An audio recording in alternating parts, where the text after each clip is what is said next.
आज का जो टॉपिक है वो बेसिकली स्टार्ट कर रहे हैं हम एंजाइटी और अराउजल। कई जगह ऐसा देखा होगा मैच खेलने के टाइम पे, या फिर किसी खिलाड़ी को देखा होगा मैच खेलते समय कभी ना कभी ऐसा महसूस होता है कि वो घबरा रहा है ना।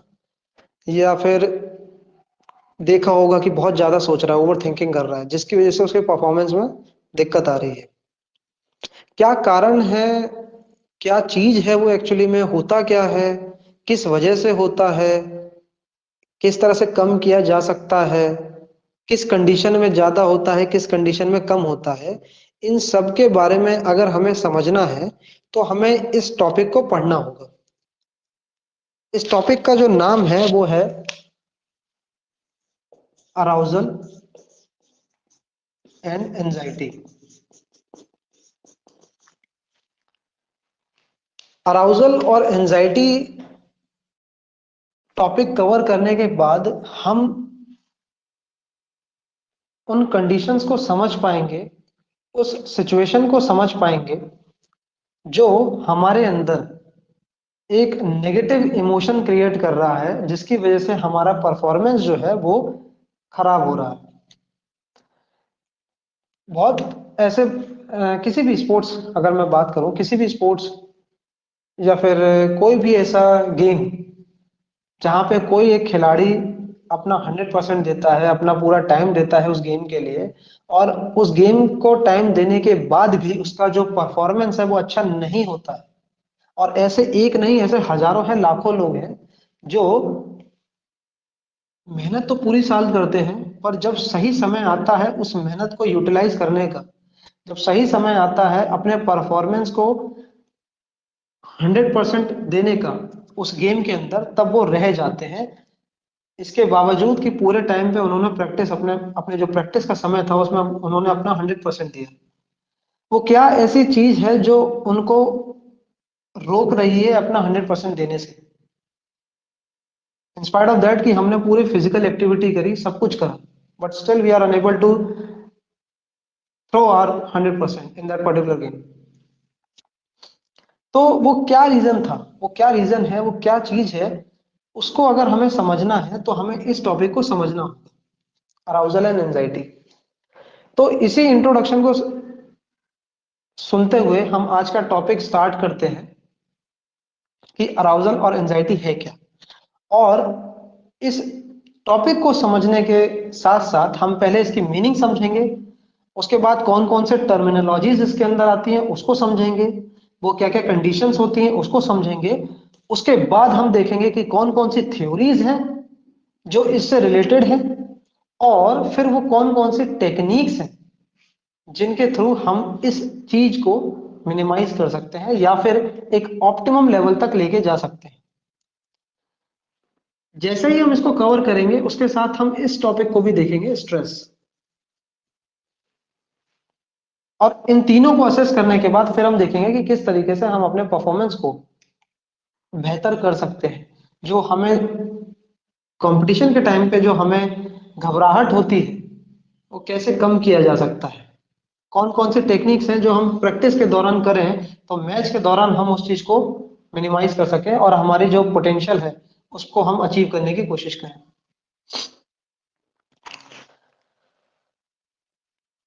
सबसे पहले समझते हैं कि ये शब्द जो है अराउजल होता क्या है। तो कुछ कीवर्ड समझते हैं। हम कीवर्ड्स को यहाँ मेंशन करेंगे और इसी के साथ समझेंगे अराउजल है क्या। तो अलर्टनेस,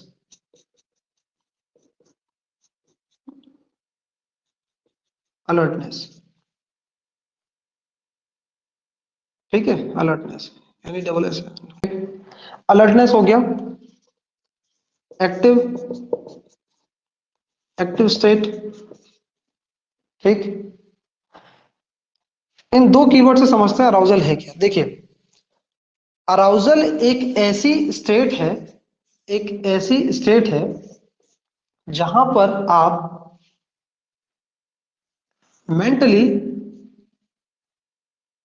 जहां पर आप मेंटली और फिजियोलॉजिकली फिजियोलॉजिकली अराउज्ड हो जाते हैं। मेंटली और फिजिकली जिस ऐसी स्टेट होती है अराउजल जहां पर आप मानसिक तौर पे और शारीरिक तौर पे क्या है, अलर्ट है, एक्टिव है। ठीक, मानसिक तौर पे आप कितने अटेंटिव हैं उस समय, या फिर शारीरिक तौर पर कितने अटेंटिव हैं उस समय, वो बताता है अराउजल। एग्जाम्पल के तौर पे एक अच्छा एग्जाम्पल लेते हैं। मान के चलिए एक व्यक्ति यहाँ पे चुपचाप से बैठा हुआ है, एक व्यक्ति यहाँ पे चुपचाप से बैठा हुआ ए, उसके पास आप गए और यहाँ पर आपने पटाखा रखा और उसको जला के भाग गए। जैसे ही वो बजा, वो क्या होगा, चुपचाप आराम से शांति से बैठा हुआ था और उसकी आवाज सुन के ये क्या हो गया, एकदम से अलर्ट हो गया, एकदम से एक्टिव हो गया। तो उसको बोलते हैं अराउजल, उसको कहते हैं अराउजल। आप सो रहे हैं, सोए चुपचाप शांति से बेड पे, मम्मी ने आया, मम्मी ने तुरंत आके एकदम से सीधा डांटना चालू किया या फिर पानी डाल दिया, तो एकदम से भड़बड़ा के उठते हैं, वो है अराउजल। ठीक, आप भीड़ में जा रहे हैं, आप भीड़ में जा रहे हैं और अकेले जा रहे हैं, पीछे से एकदम से आवाज आती है, हेलो, और देख एकदम से आप अटेंटिव हो जाते हो, आपका नाम लेके कोई आपको पुकारता है और एकदम से आप देखते हो इधर उधर कौन है, तो आप कैसे हो गए हो, आप कॉग्निटिव लेवल पे अटेंटिव हो, अलर्ट हो गए हो, साइकोलॉजिकल लेवल पे अलर्ट हो गए हो। तो अराउजल आपका स्टेट बताता है कि आप कितने अलर्ट हो, कितने एक्टिव हो, और किस तौर पे, फिजियोलॉजिकल लेवल पे और सॉरी साइकोलॉजिकल लेवल पे और फिजियोलॉजिकल लेवल पे आप कितने अलर्ट हो गए हो, वो बताता है अराउजल। अगर मैं बात करूं इसके बाद एंजाइटी की, कि एंजाइटी क्या होती है, एंजाइटी क्या होती है, तो एंजाइटी के लिए एक सबसे अच्छा शब्द है, इसको भी हम कीवर्ड से समझते हैं एक्चुअली, वो ज्यादा बेहतर रहेगा। Anxiety basically first of all समझो कि ये एक इमोशन होता है, इमोशन होता है, ठीक है, अनप्लेजेंट, अनप्लेजेंट,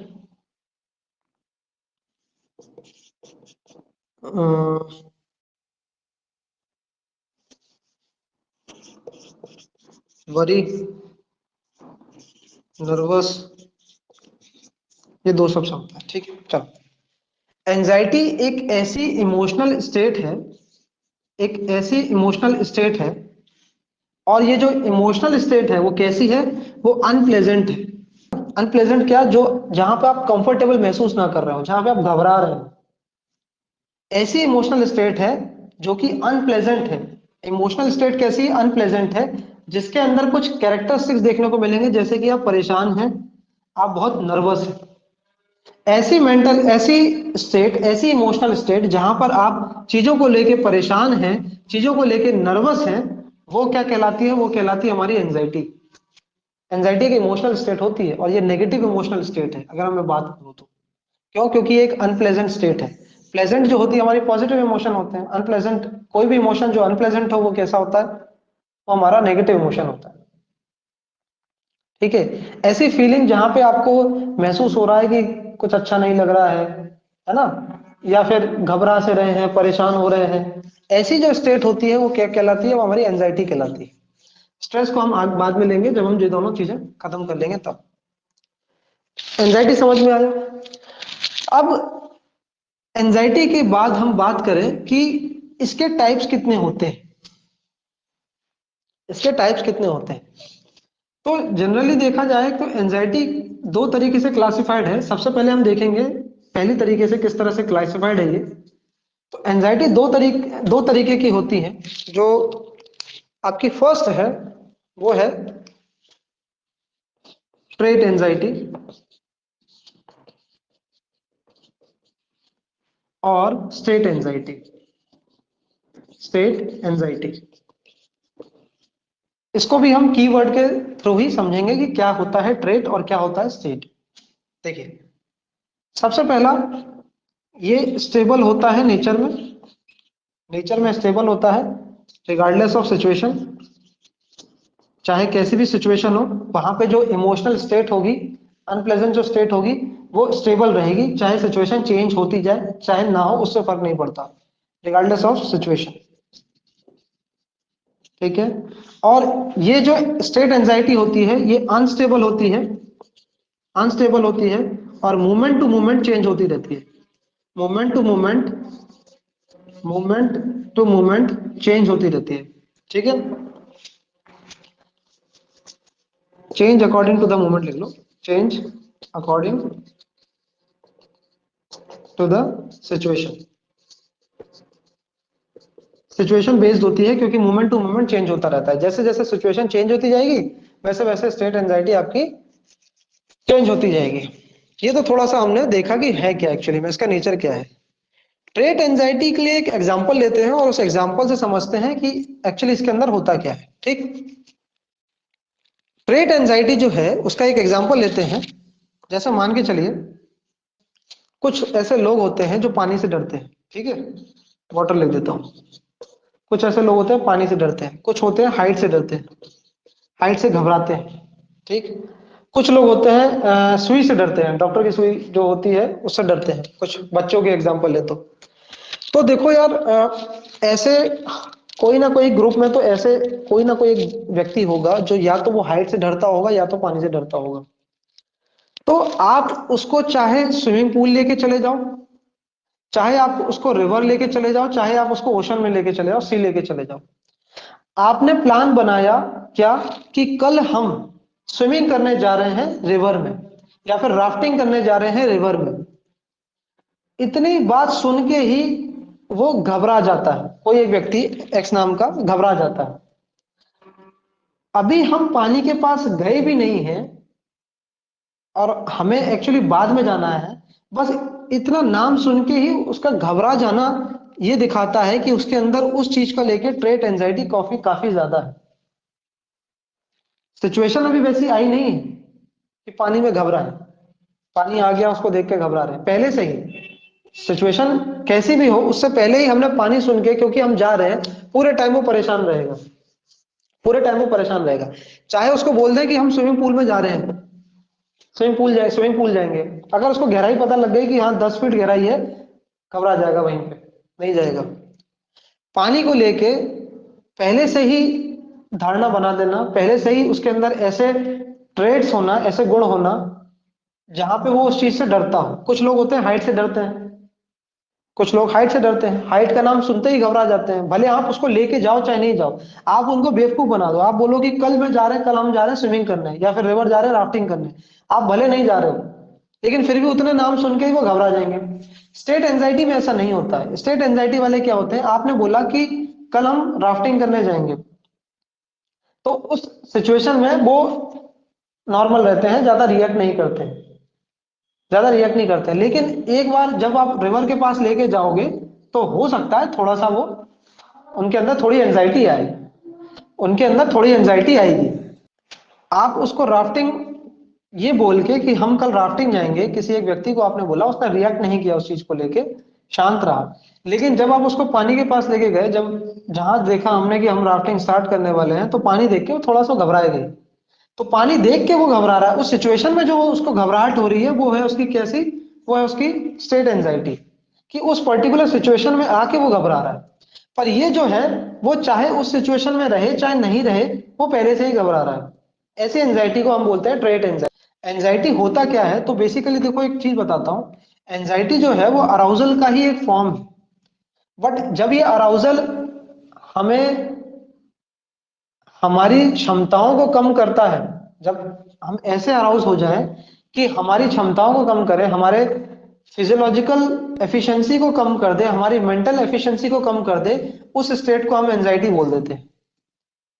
तो जो हम बोल रहे हैं ना कि जाने के बाद थोड़ा घबराता है, थोड़ा सा ऐसा लगता है, तो वो नेचुरल है, उतना होता है, सभी के साथ होता है। बट जो ट्रेट वाले होते हैं वो पहले से ही प्री डिस्पोज होते हैं, पहले से ही ऐसा धारणा बना के चलते हैं कि ये कंडीशन जो है, उनके उनकी करेक्टरिस्टिक्स होते हैं, ये उनकी विशेषताएं होती हैं, एक तरह से कह सकते हैं कि वो पहले से ही इस तरह से सोच के चलते हैं कि ये कंडीशन मेरे लिए ठीक नहीं है, चाहे वो सिचुएशन में आए चाहे नहीं। इससे एक चीज और पता चलता है, इससे अगर ध्यान से देखो तो एक चीज और पता चलेगा, जिनको अगर पानी से डर लगता है, पानी के प्रति उनकी ट्रेट एंजाइटी काफी हाई है, तो अगर वो सच में रिवर के पास चले जाएंगे, तो ऐसे व्यक्ति जिनकी ट्रेट एंजाइटी हाई होती है, अगर वो सिचुएशन में चले गए तो उनकी सिचुएशनल स्टेट एंजाइटी भी और हाई होगी। ऐसा नहीं है कि जिनको ट्रेट एंजाइटी होती है उनको स्टेट नहीं होती है, दोनों हो सकती है, मतलब ट्रेट को स्टेट हो सकती है, पॉसिबल है और एक्चुअल में होती भी है। और स्टेट एंजाइटी काफी ज्यादा होती है, किनको, ट्रेट एंजाइटी वालों को। अगर पानी से किसी को घबराहट होती है, देखा होगा, तो अगर जब आप उसको पानी के पास लेके जाओगे तो वो और ज्यादा घबराएगा, क्योंकि ट्रेट एंजाइटी वालों की स्टेट एंजाइटी ज्यादा होती है उस पर्टिकुलर सिचुएशन में। तो ये हमारी क्या है, ये हमारी ट्रेट एंजाइटी है और स्टेट एंजाइटी है। एक एग्जांपल लेते हैं स्पोर्ट्स में। कुछ ऐसे खिलाड़ी होते हैं जो कि टूर्नामेंट खेलने से एक्चुअली में टूर्नामेंट खेलने से कुछ ऐसा स्ट्रेसफुल सिचुएशन होती है ना, उस स्ट्रेसफुल सिचुएशन के आने से पहले ही घबरा लेते हैं। एग्जांपल के तौर पे, जैसे मान के चलो कोई एक मेजर कंपटीशन है, ठीक है, मेजर कंपटीशन है, मेजर कंपटीशन से मतलब क्या हो गया, ट्रायल्स हो गई, मेजर कंपटीशन हो गया, जैसे ट्रायल्स हो गया, है ना, सिलेक्शन ट्रायल्स हो गए, सिलेक्शन मैचेस हो गए, ऐसे। तो तुम देखोगे कि कुछ ऐसे खिलाड़ी होते हैं जो सिर्फ इसका नाम सुनते से ही घबरा जाते हैं। ऐसे खिलाड़ी जो सिर्फ ये सुन के कि कंपटीशन, एक ट्रायल होने वाली है, सिलेक्शन ट्रायल, आज से 10 दिन बाद जो है वो ट्रायल होने वाली है, वो पहले से ही इतना सुन के घबराने चालू हो जाते हैं, घबराने लगते हैं, इतना घबराने लगते हैं कि आते आते आते आते उनका परफॉर्मेंस बिल्कुल डाउन हो जाता है। लेकिन जो स्टेट एंजाइटी वाले होते हैं, वो जब ट्रायल देने जाएंगे तब थोड़ा सा वो घबराएंगे, तब वो थोड़ा घबराएंगे। पर एंजाइटी है तो इमोशनल अनप्लेजेंट फीलिंग तो आएगी आएगी, और वो नेगेटिव है तो परफॉर्म खराब करेगी करेगी। But state anxiety basically situational based है। ऐसा नहीं है कि 10 दिन का नाम सुनते ही ये पहले से ही घबराने लगे। पर ट्रेट वाले जो हैं वो पहले से ही घबरा जाते हैं। क्यों? क्योंकि ऐसे लोग जो होते हैं वो बेसिकली अवॉइड करते हैं उन स्ट्रेसफुल सिचुएशन को जिनको वो हैंडल नहीं कर पाते। उनको अगर ऐसा लगता है कि कंपटीशन जो ट्रायल है बहुत बड़ा है, मेरे से नहीं हो पाएगा, तो वो कहीं ना कहीं घबरा जाएंगे पहले से ही। अगर वो ये चीज सोच के बैठे हुए हैं हर कंडीशन में कि कोई भी बड़े टूर्नामेंट खेलने से पहले उनको घबराहट होती है, कोई भी सिर्फ नाम सुनने से ही कुछ दिन पहले से ही उनको स्टार्ट हो जाएगा, और जैसे जैसे समय पास आता जाएगा उनकी घबराहट और बढ़ती जाएगी, उनकी ग्रेट एंजाइटी और बढ़ती जाएगी। और सिचुएशन में जब वो आ जाएंगे, जब वो इस सिचुएशन में आ जाएंगे, तब उनकी स्टेट एंजाइटी और इंक्रीज हो जाएगी। स्टेट तो बेसिकली सिचुएशनल बेस्ड है ना। कोई व्यक्ति जिसको एंजाइटी नहीं है, मान के चलो किसकी कंपटीशन, मेजर कंपटीशन से उसको कोई दिक्कत नहीं है, बहुत कूल है इस चीज को लेके। पर सामने कोई एक ऐसा बॉलर आ जाए जिसको देख के वो एकदम से घबरा जाए कि यार ये तो बहुत तेज डाल रहा है, तो उस कंडीशन में क्या होगा, उस कंडीशन में आपकी ट्रेट एंजाइटी इंक्रीज हो जाएगी, उसके सॉरी स्टेट एंजाइटी बढ़ जाएगी। यानी कि स्टेट एंजाइटी उस कंडीशन में देखने को मिलेगी। क्यों? क्योंकि उस सिचुएशन में आपने उस बंदे को देख लिया, उससे पहले उसको आपको कोई प्रॉब्लम नहीं थी, बट वो सिचुएशन ऐसी क्रिएट हो गई जहां पे आपको एंजाइटी फील होने को फील हुआ, आपको एंजाइटी फील हुई ऐसे, है ना। तो ट्रेड बेसिकली क्या है, ट्रेड ऐसा है जो स्टेबल है। कंपटीशन से पहले ही आपको जो एंजाइटी हो रही है, जो फील हो रही है, वो एक तरह से साइन है आपके ट्रेड एंजाइटी का। ठीक है, कि आप स्ट्रेसफुल सिचुएशन से पहले, कोई भी स्ट्रेसफुल सिचुएशन से आने से पहले ही आप घबरा रहे हैं। ठीक है, तो ये एक्चुअली देखा जाए तो नेचुरल है, कोई इसमें कोई बुराई नहीं है कि एंजाइटी आ रही है तो ये चीज गलत है। एंजाइटी एक नेचुरल टेंडेंसी है, किसी को भी होती है। कोई ना कोई, हर एक इंसान किसी ना किसी सिचुएशन को लेके उसके अंदर एंजाइटी होती है, ऐसी कोई बड़ी बात नहीं है। ठीक है, और जनरली हम क्या करते हैं, हम फियर को एंजाइटी के साथ रिलेट करके देखते हैं कि अगर किसी को एंजाइटी है तो हम सोचते हैं उसको फियर, डर हो रहा है, डर लग रहा है। पर डर लगना तो एक नेचुरल टेंडेंसी है ना, नेचुरल इमोशन है। डर तो हर सिचुएशन में लगता है, चाहे आप किसी भी नई सिचुएशन में जाएंगे, कोई भी ऐसी न्यू सिचुएशन में अगर आप चले जाएंगे तो वहां पे तो डर लगेगा ही लगेगा। और डर की वजह से अगर एंजाइटी आ रही है तो आपका परफॉर्मेंस जो होगा वो खराब हो जाएगा। तो जनरली हम सोच लेते हैं कि जिस व्यक्ति को एंजाइटी हो रही है उसको डर लग रहा है, तो वो एक्चुअली नॉर्मल भी है। जिसको नहीं भी एंजाइटी हो रही है ना, उसको भी डर लगता है, ऐसी कोई बड़ी बात नहीं है। पर एंजाइटी और फियर में डिफरेंस है। अगर मैं वेन डायग्राम बनाऊं तो ये फियर है और ये उसका एंजाइटी है, यानी कि एंजाइटी पार्ट है फियर का। ऐसा नहीं है कि अगर अगर एंजाइटी है तो फियर होगा, बट फियर है तो उसका मतलब ये नहीं कि वहां पे उसको एंजाइटी होगी, ऐसा नहीं है। अराउज तो होगा बट एंजाइटी नहीं होगी, ऐसा जरूरी नहीं है, फिक्स नहीं है। तो ये जो कंडीशन है एंजाइटी वाली, इसको ठीक किया जा सकता है, कोई बड़ी बात नहीं है। हाँ, कुछ ऐसी सिचुएशंस होती हैं जहाँ पे डिसऑर्डर वाली कंडीशन आती है, जब एंजाइटी एक्सट्रीम हो जाती है, तो फिर आपको क्लिनिकल साइकोलॉजिस्ट के पास जाना होता है। वहां वो इस एंजाइटी को ट्रीट करता है, डिसऑर्डर के फॉर्म में आ जाए एंजाइटी तब। नॉर्मल तरीके से अगर समझा जाए, इसकी काउंसलिंग की जाए, तो इजी तरीके से ये चीज ठीक की जा सकती है, इसकी इंटेंसिटी को कम किया जा सकता है। ठीक है, तो ये था हमारा ट्रेट और स्टेट एंजाइटी। तो स्टेट और ट्रेट के अलावा दो टाइप के और होते हैं, जैसे हम बोलते हैं कॉग्निटिव एंजाइटी और सोमैटिक एंजाइटी। कॉग्निटिव और सोमैटिक।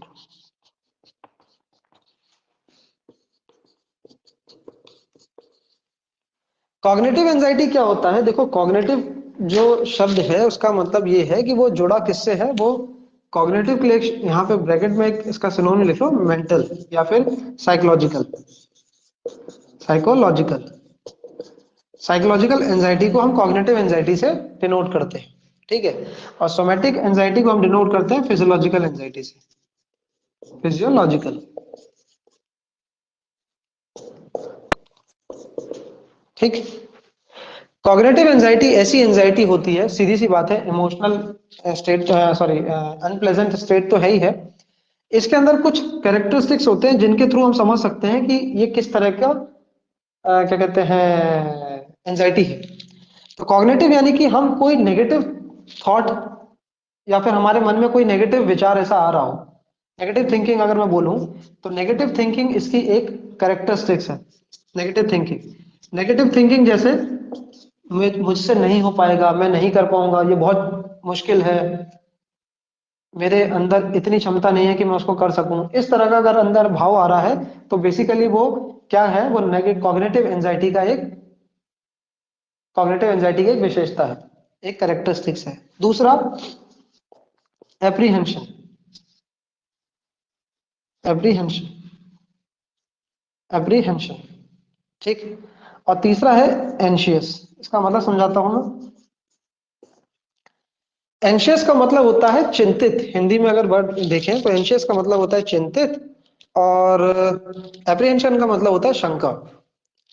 देखो, एक चीज समझो इस तरह से इसको, कि मान के चलो आपकी माँ है, माता जी है। आप बाहर गए, कोई बच्चा बाहर बाहर गया, खेलने गया या फिर कहीं ट्रिप पे चला गया, छोटा बच्चा स्कूल की ट्रिप पे चला गया, तो उसकी माँ जो होती है, वो उसके मन में हमेशा ये शंका आती रहती है कि कहीं खाना खाया कि नहीं खाया, कहीं इधर उधर घूमने गया, कहीं खो ना जाए, कहीं लग तो नहीं गई। तो इस तरह के जो विचार आ रहे हैं, इस तरह का जो उनके अंदर डाउट्स आ रहे हैं, वो बेसिकली क्या कहलाते हैं? वो कहलाते हैं एप्रीहेंशन। और एप्रीहेंशन, अगर इस तरह के जो डाउट्स है, मन में शंका है कि कहीं कुछ गलत तो नहीं हो गया है, वो क्रिएट करता है कॉग्निटिव एंजाइटी। और जब इस तरह के विचार आएंगे तो ऑब्वियस सी बात है, चिंता बहुत होगी, तो उस कंडीशन में वो एंशियस हो जाएंगी। तो जब उनके अंदर कुछ ऐसे नेगेटिव शंका आई, जैसे कि कुछ हो ना जाए, कहीं लग ना जाए, कभी कभी होता है ना, कभी क्या, हर बार ही होता है ऑलमोस्ट, है ना। जो हमारी माँ होती हैं वो तो हमेशा चिंता करती है ना, वो उनके लिए क्या ही बोले। तो एप्रीहेंशन जो है वो बेसिकली क्या है? वो बेसिकली शंका होना कि कहीं कुछ गलत ना हो जाए इसके साथ। हम ऐसी फ्यूचरिस्टिक चीजों को लेके प्रेडिक्ट कर लेते हैं कि ये हो ना जाए उसके साथ। फ्यूचरिस्टिक चीजों को प्रेडिक्ट कर लेना, पहले से प्रेडिक्शन शब्द यूज नहीं करना चाहिए। फ्यूचरिस्टिक चीजों को पहले से ही ऐसा सोच लेना कि ये हो जाएगा, और उससे चिंता करना, उससे घबराना, बेसिकली क्या क्रिएट करेगा? आपका कॉग्निटिव एंजाइटी। ठीक है, चिंता। फ्यूचरिस्टिक चीजों को लेके पहले से ही घबरा जाना, पहले से ही परेशान होना, पहले से ही चिंतित होना, क्या क्रिएट करता है? Cognitive anxiety. अगर मैं स्पोर्ट्स की बात करूं, तो सेम यही कि कंपटीशन हो रहा है, कहीं अच्छे बॉलर ना आ जाए, कहीं अच्छे क्या कहते हैं शूटर ना आ जाए, ठीक, मेरा क्या होगा, मैं कैसे करूंगा, इतना साल बर्बाद चला जाएगा, इस तरह के जो थॉट्स आ रहे हैं ना, ये बेसिकली कॉग्निटिव एंजाइटी क्रिएट कर रहे हैं। ठीक, चिंतित होना बेसिकली फ्यूचरिस्टिक चीजों को लेके। सोमेटिक एंजाइटी क्या है, इसके कैरेक्टरिस्टिक्स क्या है? इसके सिंपल कैरेक्टरिस्टिक्स हैं, जैसे कि स्वेटिंग होना, पसीना बहुत आना, ठीक है, butterfly in stomach, butterfly in stomach यानी पेट में ऐसा,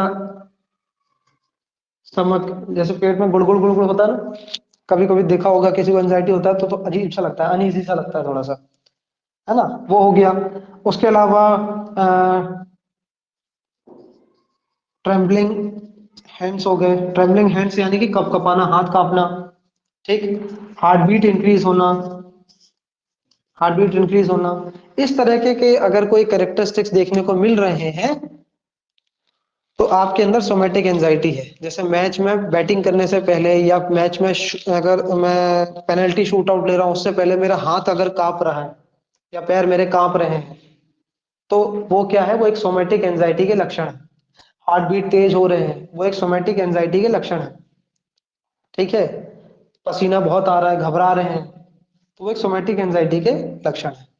तो ये जो है वो एक एंजाइटी का इंट्रोडक्शन था। क्लियर?